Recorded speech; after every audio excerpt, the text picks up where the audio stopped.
Good evening, ladies and gentlemen. Coming to you live from our comfy couch here in the outskirts of the internet. This is the Gaming Saloon Reviews for February 5th, 2023, with your host, Beastberg2448 and Rep Epsilon. I can't believe he spambled us again.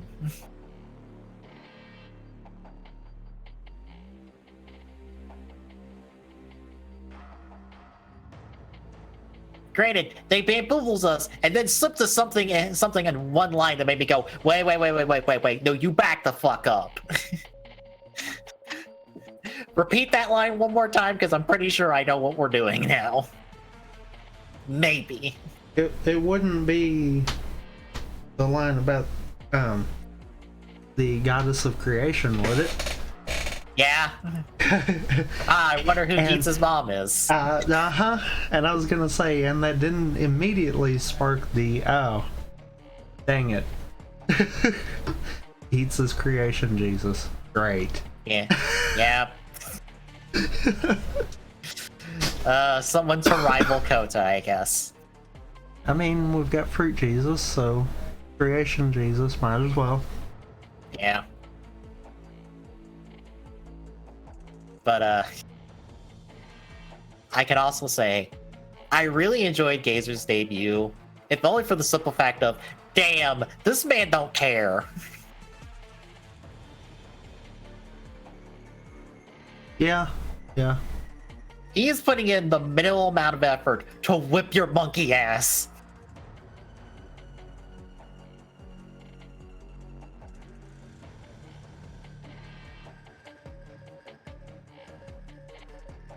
Also, Buffa barely saving himself is like, well, the zombie buckle brought me back one time. Maybe it will stop me from dying again. Click.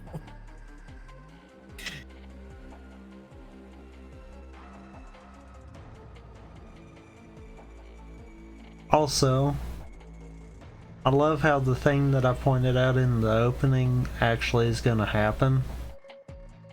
Yeah. We're gonna have rider teams on both sides. Because we have Buffa, we have Nudge Sparrow now. Sponsor lady, not Azu, is probably getting one of the guns. Maybe. I think she is.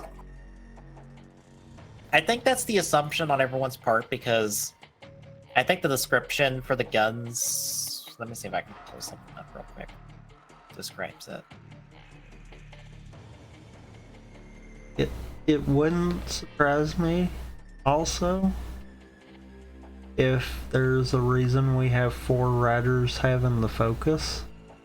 Mm-hmm. And it to be us have a split 2 and 2. Yeah. Especially with the outcome of this week's episode. Yeah.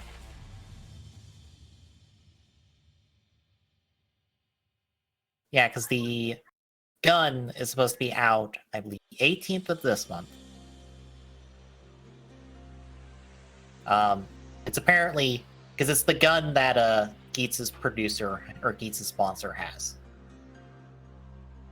So we've already seen it in show. But it's supposed to come with a Silver Fox and a Red Cow ID card set, because you're using cards instead of ID cores. And then there is a Gold Lion and a Green Frog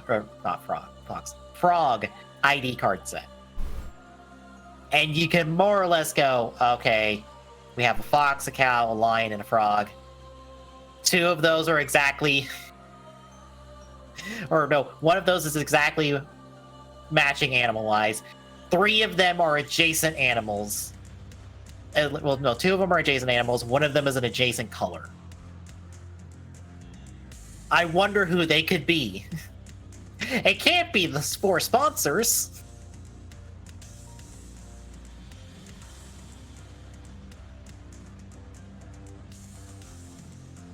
Because also, apparently, the only one that's going to be a physical suit is the Fox one. The other 3 are supposed to be CG suits.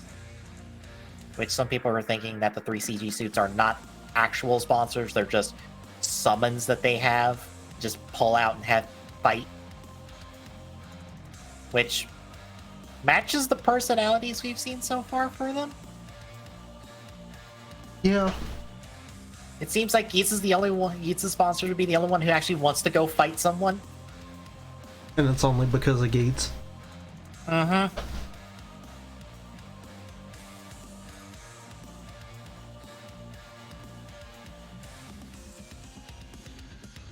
But yeah, that's supposed to be in a couple weeks since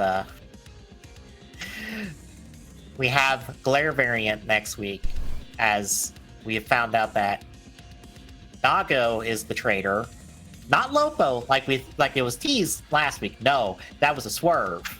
Surprise! It's actually Nago, and I guess she just hasn't done anything super overt in the other two games to make it obvious.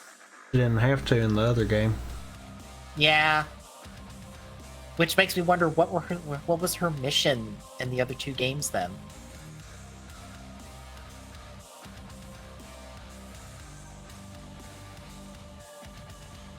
Because I assume for the ball one, it was let the Yamato score a goal. I would think. Or pass a ball to a Yamato. But considering how that game went, like, that kind of fulfilled itself without her really needing to do anything. I just want to know what her mission would be for the first one. Because she didn't really do anything in the first one.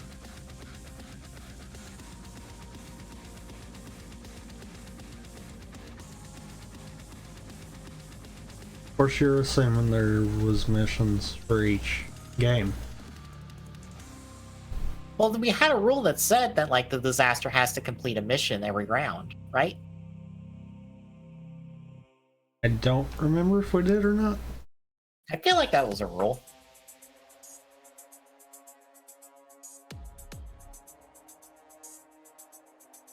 I'm sure the Writer Wiki's got all of them written down. Probably not. Yes, they do. They have an entire page dedicated to them. Yeah, episode 20. The disaster must carry out their assigned secret directives to the letter. Okay, but that does not say that there's one every game. Fair.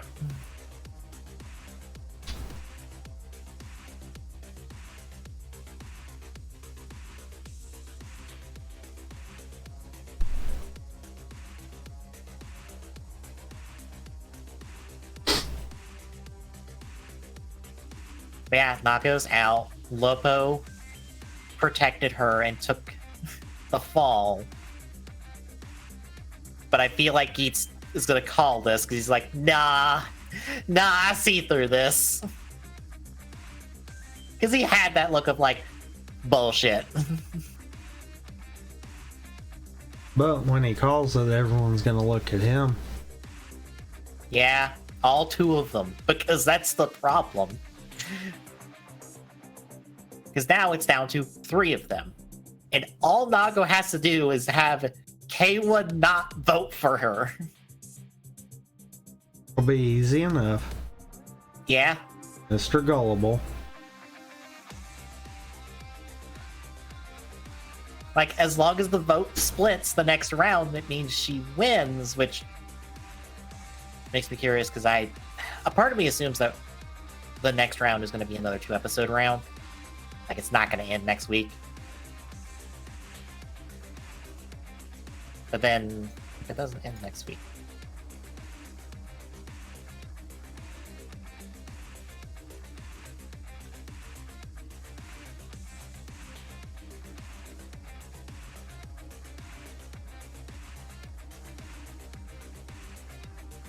I don't know. Let's see how this plays out.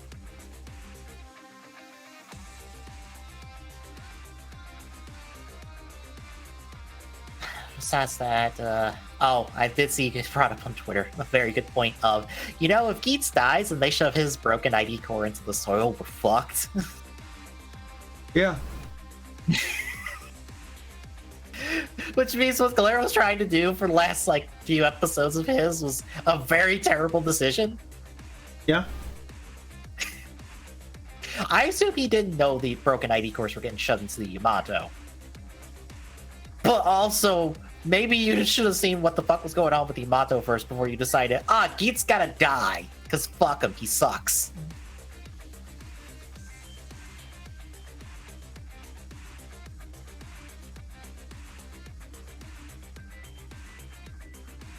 I think that's everything from the episode. He's still good. I am happy. Part of me hopes that the new Sentai show that starts in the next month or so is also good. That way I have 2 shows to enjoy. I can enjoy a full superhero time instead of half a superhero time because I tried Dawn Brothers and jumped as soon as I could.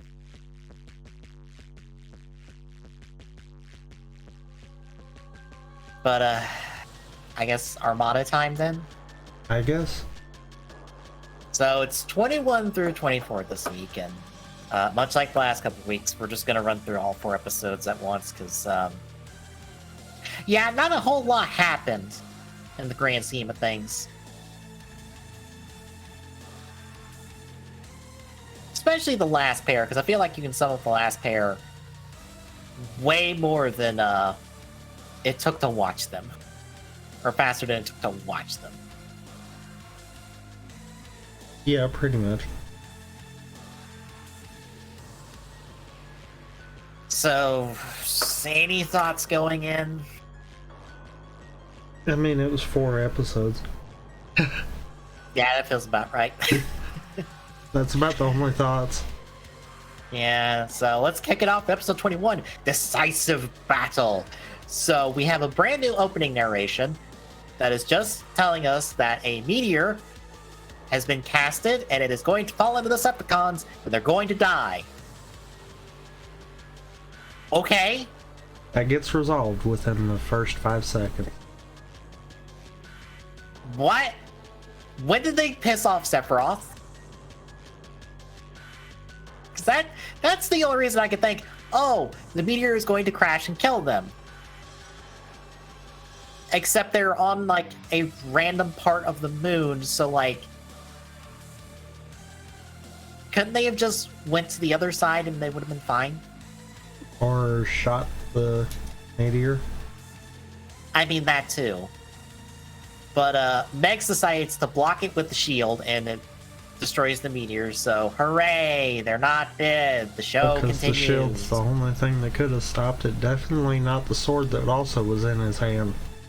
Definitely not the sword. Definitely not the 5,000 guns that they have on their collective selves. Definitely not being powered up by all the mini-cons that they have. Fucking, I don't know. We gotta test the shield. And show that it's super good at blocking stuff. Over to the Autobots. Blur and Hotshot are training, and they're good at it because they're the fast ones. They're fast DPS. And Smokescreen comes in, and he wants to train too. Except he is tanked, therefore he can't do the obstacle course very well. And he's sad about it because he doesn't have the chip that Blur and Hotshot have. I mean, it also doesn't help that you have a big-ass fucking crane sticking out 5 feet in front of you. You're not exactly made for mobility, Smokescreen. But his name is... I will let you know. That was not supposed to be his name, but the person who gave him that name, which was Aaron Archer, regrets that decision. Fair. He actually regrets Smokescreen in its entirety in this show. Because he's the one that designed and named him Smokescreen. And, yeah. But we get a new mission. Everyone's off to go do the mission, except the kids, because the kids are going to get sidelined for, all of these episodes, because we don't know what to do with the kids anymore. I mean, it's not Kids Armada. I know, but I'm also alright, you have 5 kids and you have no idea what to do with them now after spending several dozen episodes doing something with at least 3 of them. I mean, now it's all the ideas were burned up then. Also, I'm pretty sure they don't get a mini-con, like, all 4 of these episodes. I'm pretty sure they just fight. So we get, like, no progress on anything.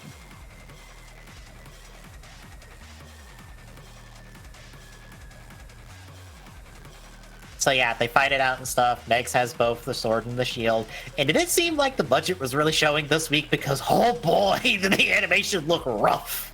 Uh-huh. Honestly, it looked bad at points. Well, like, I remember one... Like the rock chasing smoke screen that was time skipping backwards because they had it on a poor loop. The oddly drawn squatting hotshot that looks like he's taking a shit. Maybe he was. Probably.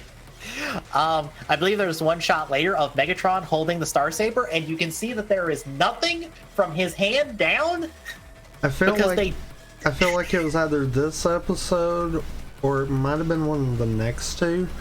But I know there's one point where Megatron says something about the Star Saber and the Star Saber because he calls the shield the Star Saber too.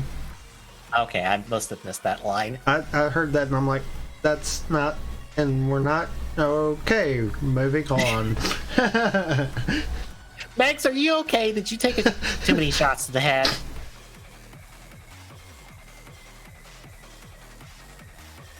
So yeah, that happens, and a Hotshot and Blur hopscotch around covering each other, trying to shoot down Starscream and Cyclonus, and they do a bad job at it because they miss all the time. And then Smokescreen really gets upset about this, and his crane starts spinning. He's like, I'm gonna do something, and links up with his minicon, and his crane turns into a sniper rifle, and he starts sniping at the Starscream and Cyclonus, and I think he hits Starscream at some point.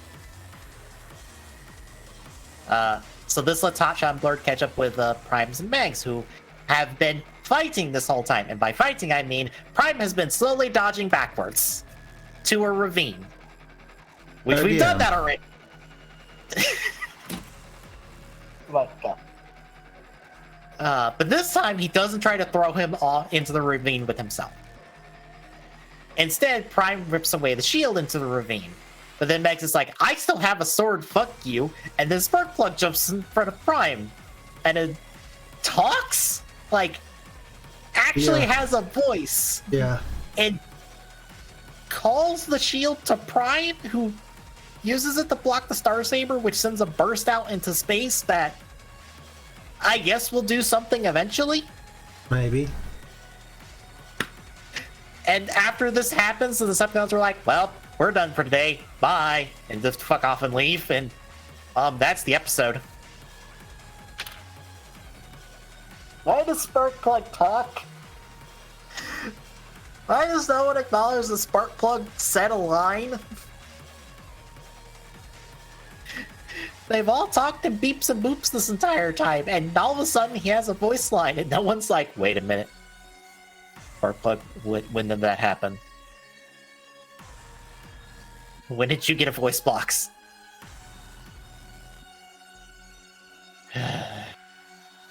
So that takes us to episode 22, Now, where the kids are being kept out of the base because the Autobots are planning a strategy and they don't want the kids involved and all. Guess what happens? The kids get involved because the Autobots won't tell them that maybe you should stay home this week. We don't need you. Stay home. But Megatron is forcing the extra minicons that they have, not the main ones that everyone has, no, these extra ones that they've been getting randomly over these last few weeks and have done nothing until now.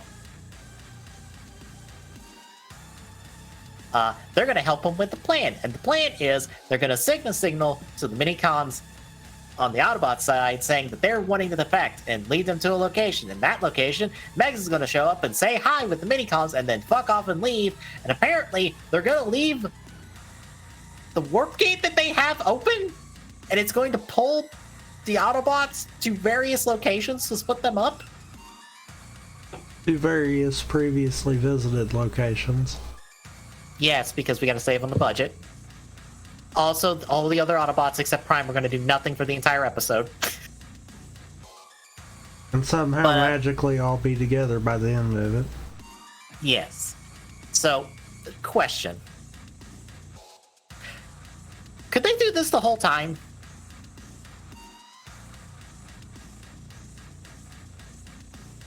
Logically, I want to say yes. Couldn't they just set up a... Realistically, I want to say no, because they have to visit the locations in order to have it in their jump directory. It's video game fast travel rules. Yep. Must have been there once in order to fast travel. Otherwise, cannot fast travel. Because apparently they have to walk into where this invisible warp gate, mind you, because it's invisible. They literally walk into it and then they get yeeted away all the time. And sometimes they don't even do that. Sometimes they're just standing still and still get yeeted. If that's the case, couldn't the Decepticons have done this the entire time and just been like, oh, the Autobots are here. Let's just set up a pretty much a trap hole, let them walk into it, and then, oh, look, they're gone. You get the minicon for free. That would entail one major thing, and that would be that the Decepticons are actually competent in their job. Correct. But yeah, that's the episode. So eventually we end up with Megatron and his group of minicons, Prime, Rad, and Skull in a desert, and the minicons start firing at Prime because Megs told them to. Bear in mind, it's just the minicon shooting at him. Megatron's done fucking nothing the entire time, even though he has Star Saber in hand on this episode. Yes. Okay, yeah. He has a Star Saber in hand. I'm like, okay, the minicons are shooting at Prime. Why are you not going after Prime while he's being shot at? Why are you just standing there? But the kids are like, no, the minicons want to defect for real. And Prime's like, fine, I'll trust you. And then he starts walking forward, taking the shots to prove that the minicons that, hey, you can come join us. We're not terrible people. And eventually they do, and they shoot Megs, and then Megs eventually just fucks off and leaves. Megs, you still have the sword. You can still fuck everybody up in this desert and just walk away with it fine. Why did you decide to leave?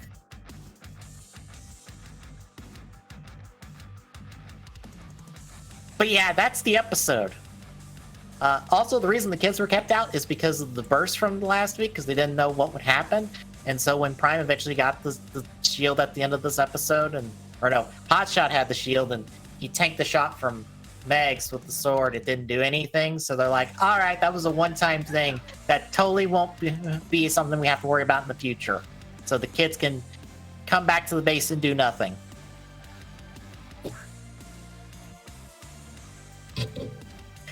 This fucking show, I swear.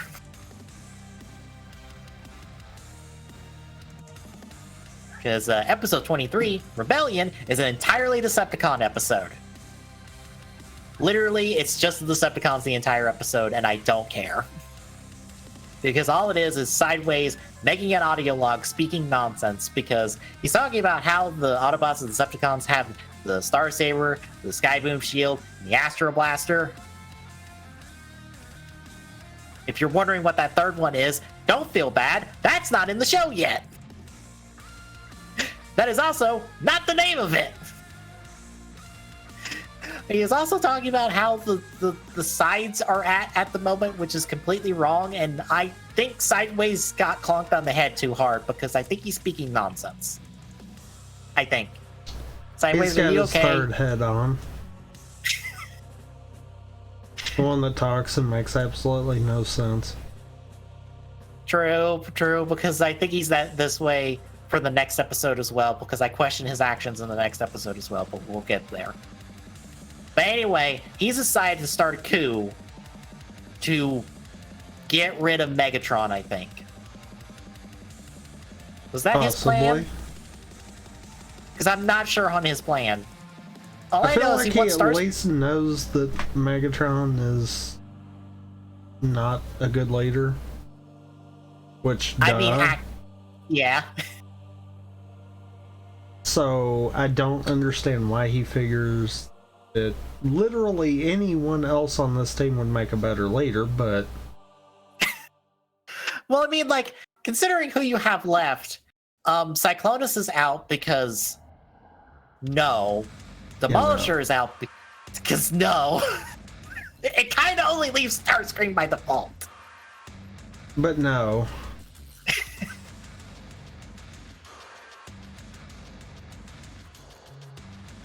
I think he's just kind of out of options. And he's just like, oh, Starscream feels like he would make sense maybe eventually. I don't know. But yeah, he tries to start a fight between the two of them by more or less saying shit to to one about the other. And they eventually take the bait and go fight. Except Starscream loses the fight and Megs is like, do better next time. And then that brings the team together, and then they're all fighting better, and the small bit of a battle we see at the end of the episode, and that's it. Like, that's the entire episode. That I also feel was supposed to be like a very smaller lead into the fight that starts the following episode. Yeah. Because it's the same backdrop and everything, and I'm like, these were supposed to be together, weren't they? Except that episode's not about that battle because we spent the entire time with the kids in the internet. So it's pointless. That's why I'm like that these two episodes were probably supposed to be one, weren't they? Maybe. I also feel like they'd set something up interesting with one of Starscream's lines because he's talking about how this war's gone on too long and I'm tired of it. And I'm like, that feels like something interesting to do. And it goes nowhere. But yeah, that's episode 23. So episode 24, Chase. So the kids are at the base, and Alexis's computer gets hacked by Sideways. So the kids, since they can't turn off the computer, because they also don't think to remove the battery, they decide to smash up the equipment at the base to stop the hack. But that apparently opens up a portal to the internet that sucks their souls and the souls of their Minicon partners into the internet. Except it's not the internet. Maybe. It's not very clear. This feels like one of those, this feels half translated because I have no idea what's happening. Because they get sucked into the internet, and Sideways tries to capture the Minicons and leave the kids there. Except it's just the consciousness of the Minicons, not the actual Minicons. So what the fuck are you gonna do with those, Sideways? Because that helps not, that accomplishes nothing. Unless you plan to brainwash them, I guess.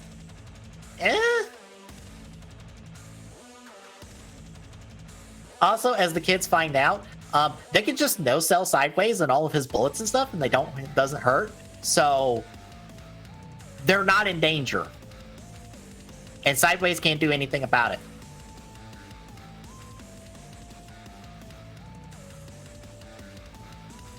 I don't understand this episode. No one does. Do you?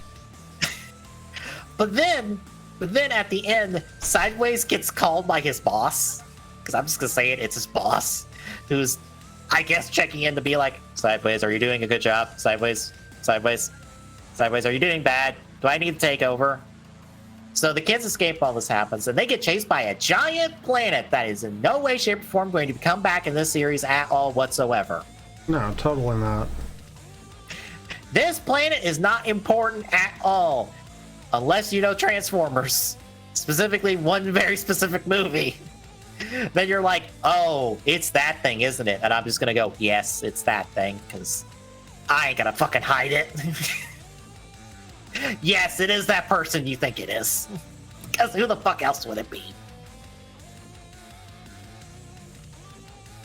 But yeah, Red Alert pulls the kids and the Minicons out, and they're fine. And do they even tell the Autobots about the giant planet that chased them? They just tell them about, nope. like, running into Cybertron and then not, like, going through it. Yep. Okay. But also, they get Red Alert about to tell them Laserbeak's dead because he got squished in the fight, except he just hops over his shoulder and is just like, hi, I'm okay. So, like, The only important thing is that, hey, Big Planet thing showed up in the not internet, maybe.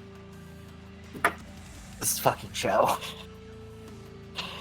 Oh.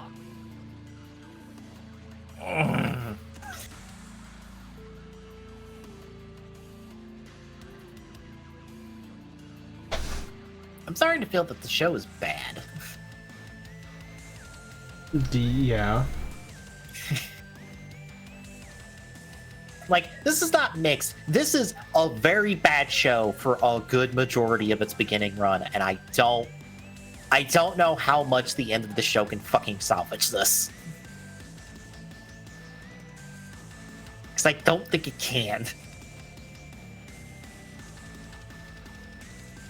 Because are we at the halfway point? Technically, I think we're right at it.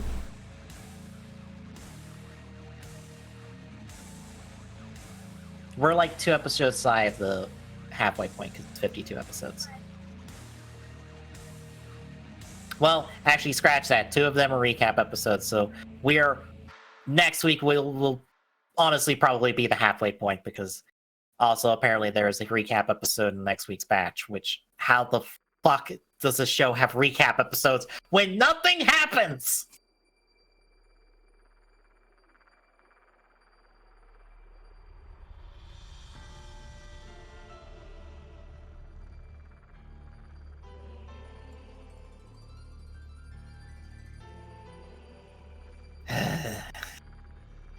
So yeah, that's Armada for the week, folks. Tune in next week. Maybe the show will improve to something tangible. Maybe. I doubt that.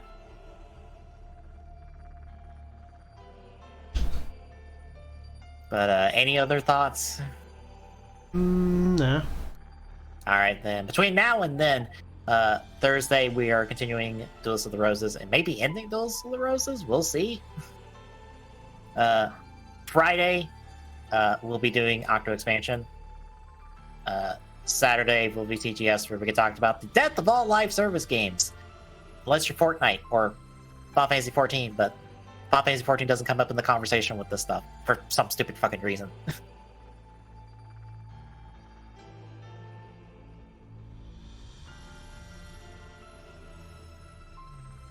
And then next Sunday is more Armada. So if you like what you're seeing, folks, drop a follow. Really appreciate you. But away the affiliate, go at GGSoon on Twitter. Gets the updates from life. Thanks for point to your chat. Get this sort of link. Drop by, say hi. See you Thursday, folks.